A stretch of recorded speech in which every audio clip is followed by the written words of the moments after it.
on whether to impeach President Trump. He would be only the third president to be impeached. All day long, short bursts of anger, closing arguments from both sides, Democrats arguing the evidence is clear, arguing the president used the power of his office for personal and political gain in the coming election. Republicans asking where is the evidence of a crime and that Democrats have wanted this since day one. And House Speaker Nancy Pelosi, who repeatedly resisted impeachment during the Mueller investigation when pushed by some members of her own party, changing her mind after that call with the president of Ukraine. Today, standing before the Congress saying the president gave us no choice, saying we are here to defend democracy. President Trump, furious, and he's about to take the stage tonight. We have it all covered, beginning with Mary Bruce on the Hill tonight. Tonight on the House floor, Republicans and Democrats making their last stand, the final debate before they vote to impeach an American president for just the third time in history. Please, God, please. Speaker Nancy Pelosi, dressed all in black, setting the tone. It is tragic that the president's reckless actions make impeachment necessary. He gave us no choice. Casting impeachment as a patriotic imperative, Pelosi called the day a national civics lesson. Today we are here to defend democracy for the people.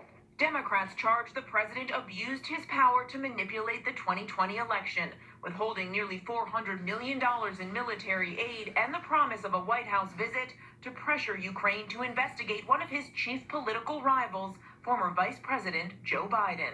I asked my colleagues, who sent his personal lawyer to Ukraine to investigate his political rival? Who fired an ambassador who stood in his way?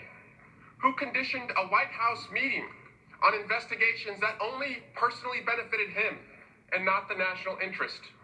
Who cut off military aid to an ally that desperately needed it?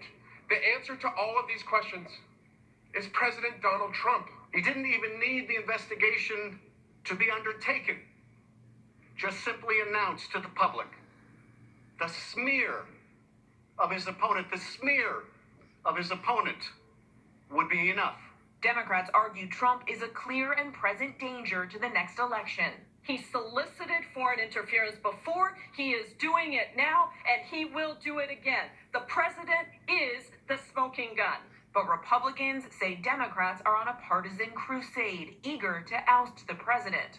Why do we keep calling this a solemn occasion when you've been wanting to do this ever since the gentleman was elected? Presenting a united front. That's the key. He ain't no gentleman. Democrats are motivated by hatred for the president. Boy, he ugly. They call us deplorables. They fear our faith. They fear our strength. They fear our unity. They fear our vote. And they fear our president. The president's defenders using Trump's own words. It's a sham, a witch hunt, and it's tantamount to a coup against the duly elected president of the United States. They insist the president has not committed an impeachable offense. Unlike the Nixon and Clinton cases, there are no allegations that the president has committed a crime. I'm hearing a lot from my colleagues on the other side of the aisle, except a defense of President Trump's conduct, which is indefensible. And this evening, in a passionate speech, Congressman John Lewis bringing the weight of history to bear. We didn't ask for this. This is a sad day. It is not a day of joy. When you see something that is not right, not just, not fair, you have a moral obligation to say something, to do something.